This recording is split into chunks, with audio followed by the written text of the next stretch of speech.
Okay. Hey friends! So we all know how much Miss Amber likes Disney, and we cannot have ocean animals without reading Finding Nemo. This is my dog Jamie. He is my student today because he will not let me work without him. Jamie, do you want to read Finding Nemo? Let's read Finding Nemo to the kids. Okay, let me turn the page. Silly dog.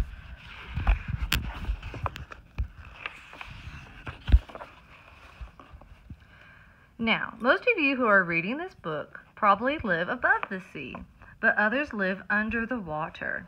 Nemo and his father Marlin live underwater. They were clownfish.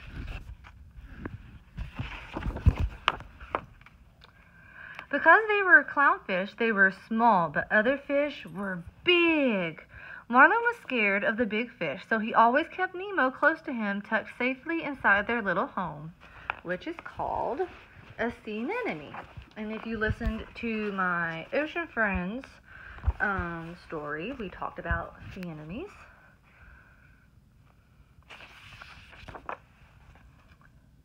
But today was Nemo's first day of school. He was very excited. On the way, he spotted a fish, and a striped fish, and an angry fish, and happy fish.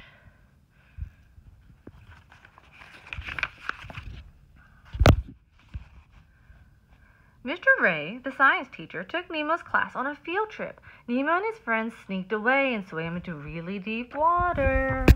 Oh, they didn't listen to the teacher very well, did they? Merlin chased after Nemo and scolded him. Nemo was angry that his father had embarrassed him in front of his new friends. So he swam, and he swam, and he swam way up to the surface of the ocean until he touched a boat. Then Nemo got caught. "Daddy!" cried Nemo. "Nemo!" cried Marlin.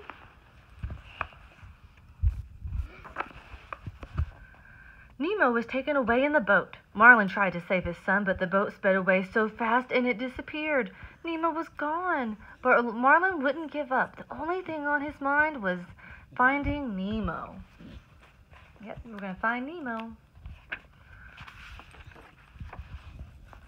Looking for help, Marlin swam into all sorts of fish. They pushed him and shoved him, and they bumped into him. Soon Marlin was knocked aside.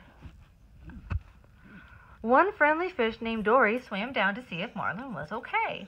She was a little bit silly, and she couldn't remember very much, but she was very happy to help Marlin. So here's our friend Dory.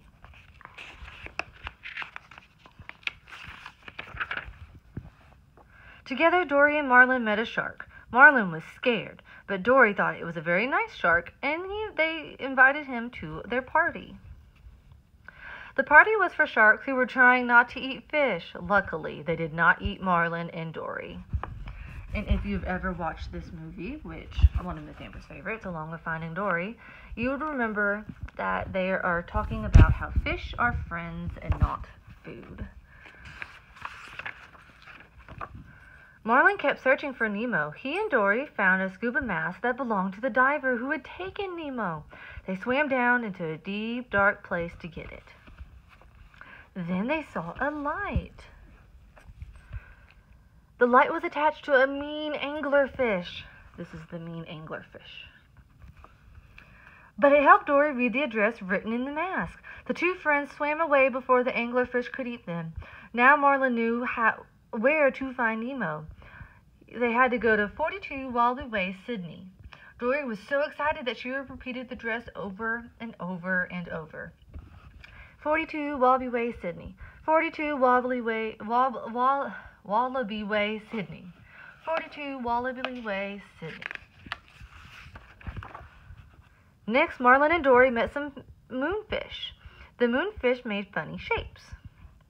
They pointed towards 42 Wallaby Way, Sydney.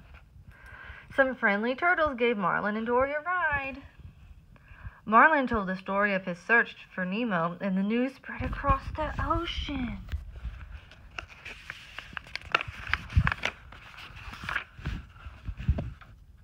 Even Nemo heard about it at 42 Wallaby Way, Sydney. He was very excited. He wanted to escape from the fish tank where he was trapped. There's Nemo, his new friends. Nemo's new friends were excited too. The little clownfish was bursting with pride. He had the bravest dad in the sea. Then a whale swallowed Marlin and Dory. Dory told Marlin he didn't need to worry, and she was right. The whale took them as close as he could get to 42 Wallaby Way, Sydney. In fact, he took them all the way to Sydney Harbor. At last, a pelican named Nigel helped Marlin and Dory go straight to 42 Wallaby Way, Sydney. The story's almost over. Are you enjoying it? Straight away to 42 Wallaby Way, Sydney. But it was too late. A little girl had grabbed... Jamie. A little girl had grabbed Nemo, and Marlin couldn't save him.